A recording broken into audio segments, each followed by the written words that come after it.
Hey everyone. Well, I am going to be discussing how loneliness can actually be used to your advantage. Yes, using loneliness and social isolation to your advantage and to give you that extra motivation and that extra edge in reaching success in life. Now, I know a lot of you out there, and what I'm about to say will have comments and feedback and suggestions and criticism.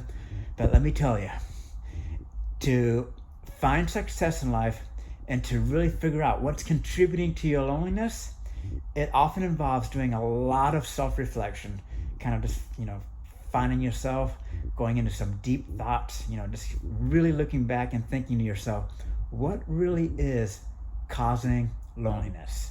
And so you've got to dig deep. And in my case, it all pretty much stems, for the most part, into feelings of inadequacy, not being good enough, and not being worthy. And so, and I know I've been giving you guys updates on my internship, and oh yeah, because this internship is much more than just getting my foot in the door.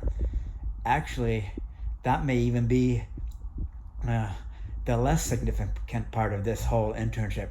The bigger part is it's actually going to be eating away at those feelings of feeling unworthy and not good enough.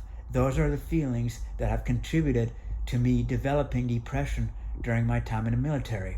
There are those feelings of loneliness, severe loneliness, I have been experiencing during my military experience and thereafter in my 40s while living up here in Bellingham.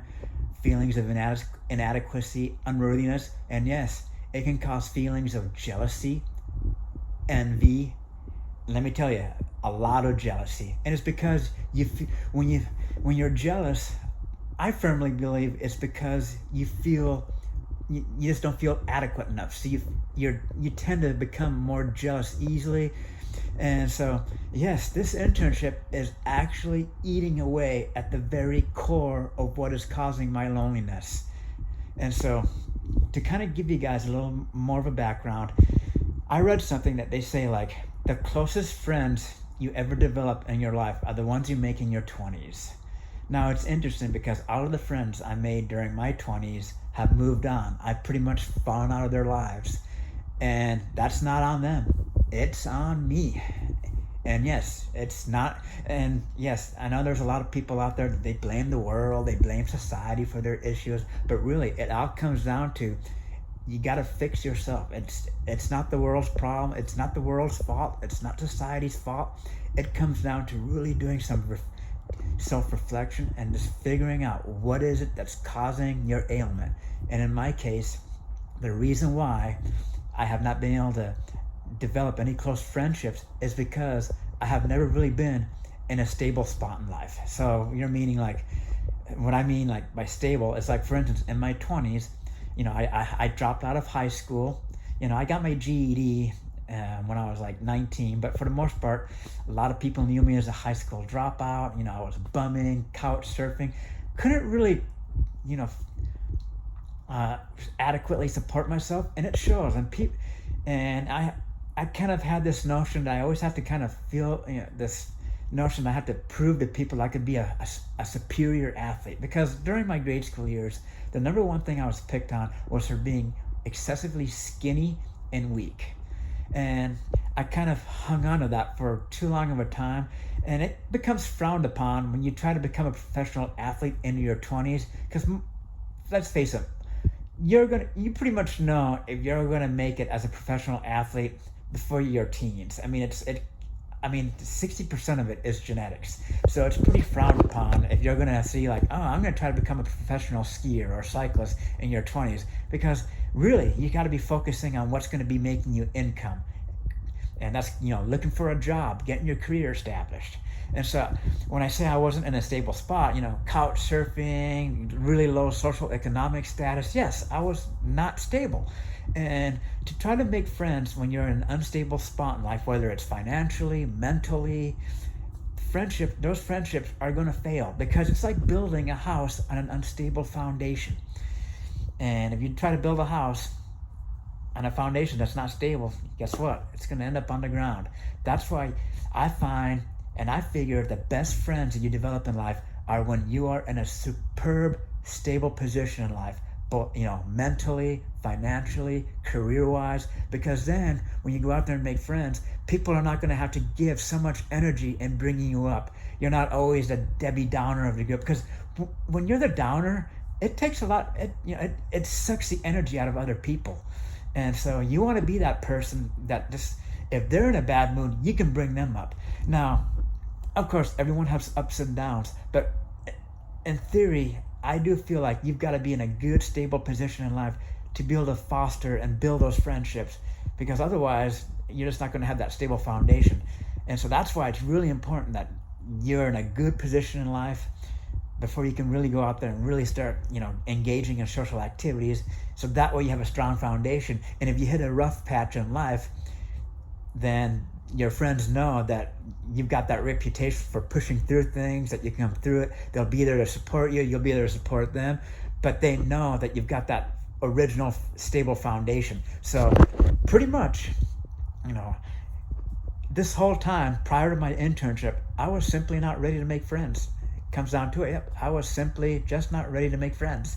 And so like right now, pretty much, I'm almost halfway through my internship. Now it's time to buckle down. It's time to buckle up and go for the ride, because now it's going to be it's like I'm going to be putting in, I only clock 40 hours a week, time card wise, but I'm actually putting in probably 50, 60 hours a week of, learning those formulas, learning all this other stuff about the software I'm working with, because I want to be as good as I can be so I can contribute to the team. That's the whole point. You gotta, when you're doing an internship, you gotta find ways to be an asset, to contribute, to be able to come up with maybe solutions or come up with ideas, and you gotta have good soft speaking skills.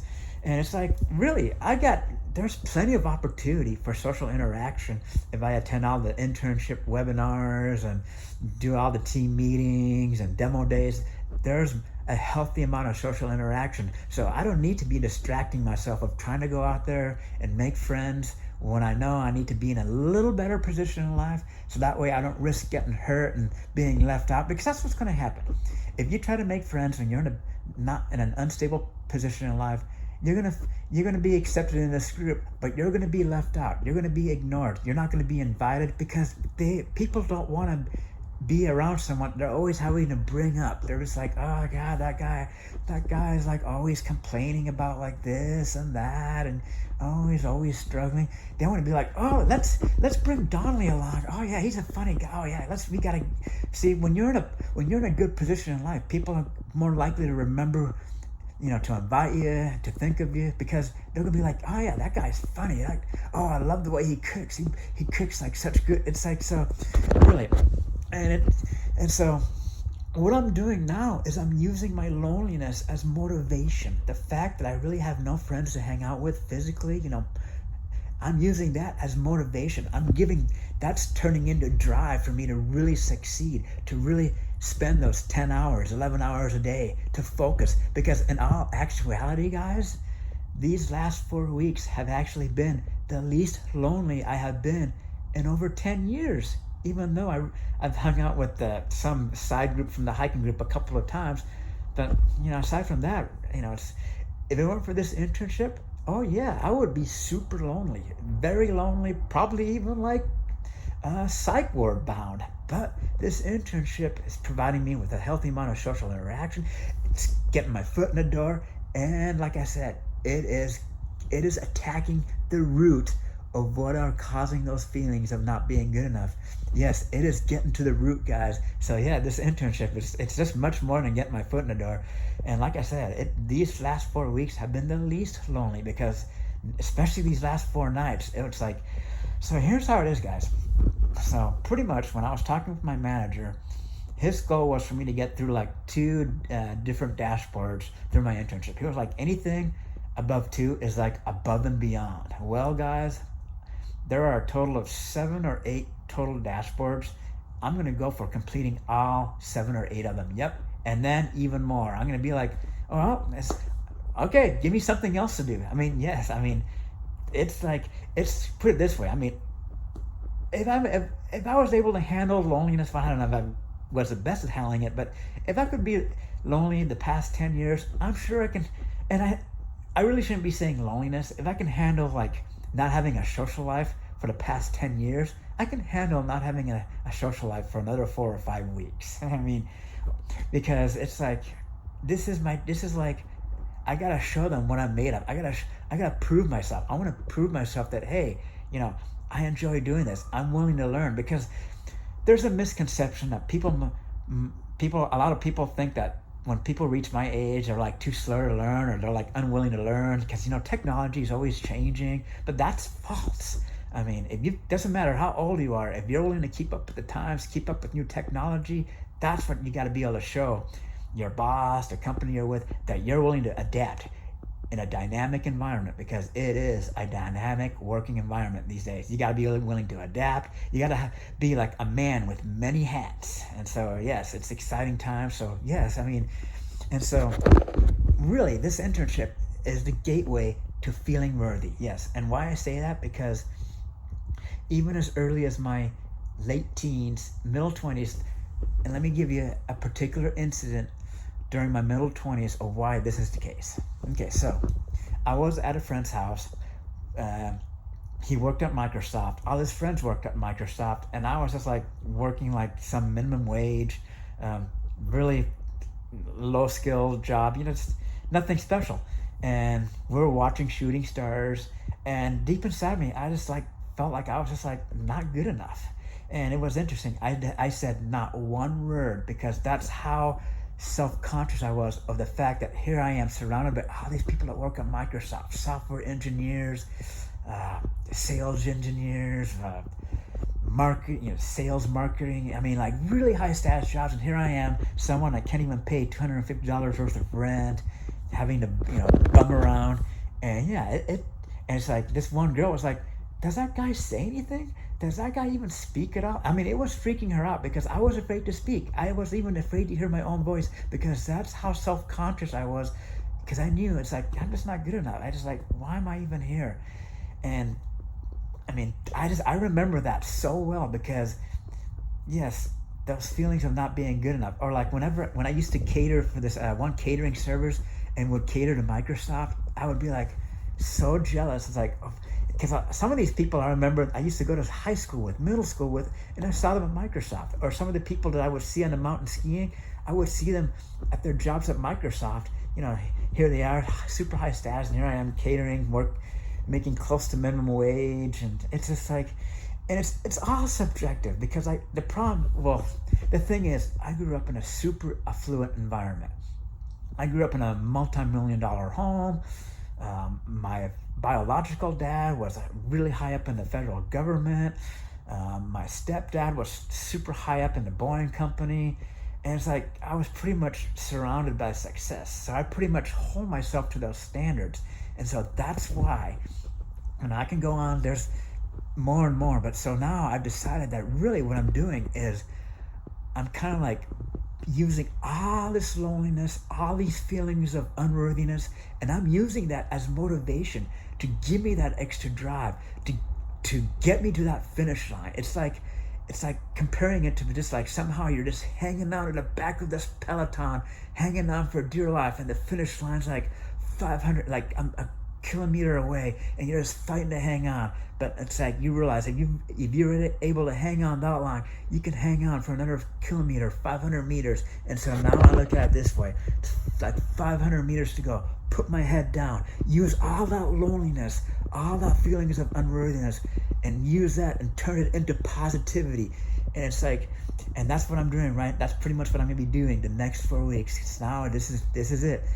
It's like pretty much trying to show that I'm worthy of a return offer, because it's like I said, some of it's out of my control. It's whether or not they have any positions available, because if they don't have any positions available, but they could be like, oh, this guy was a great worker, and be like, he's really good, and that's where they can kind of refer you to another department. It's like, oh, so see, the whole thing is, it's just it's like time to put my head down, and it's like the last it's like going for that final win and like a Tour de France stage win. It's like just put your head down and just give it everything you've got.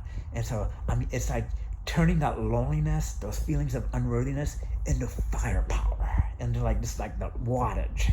And so it's like, yeah, so I wanted to kind of share that with you guys because, yes, if there's anything I hope to be famous for on my YouTube channel, even more famous than my video I made last year of like being, you know, blah, blah, blah, or this TV show I was on, I want to be famous.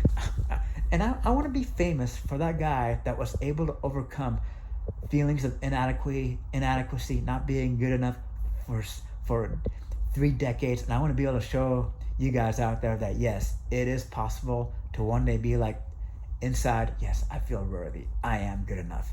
Because I figure there's a lot of you out there who are probably in a similar situation, and you're probably my age, maybe even older, and you're probably just giving up. But giving up, it's so easy to do. So if there's anything to be famous for, is to help motivate you guys, especially if you're my age or older, that to turn that loneliness, to turn those feelings of inadequacy into like firepower.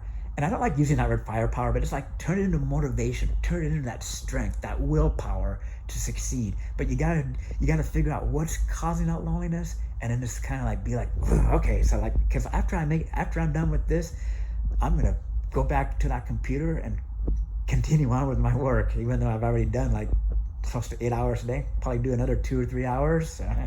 Oh yeah, guys.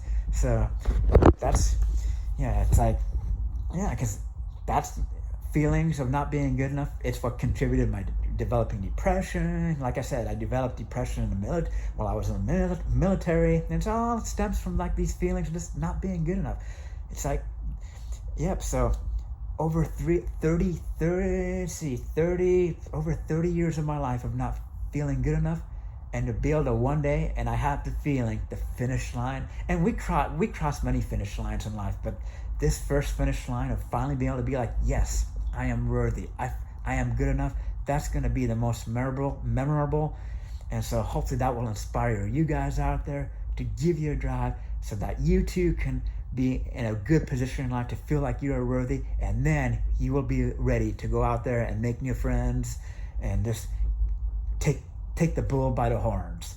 And yeah, I mean, there are those who say I may be on the spectrum, but that's not an excuse. I mean, there are plenty of people who are on the spectrum who are successful, have friends. There are plenty of people out there who had bad childhoods growing up, and they're successful and they have friends.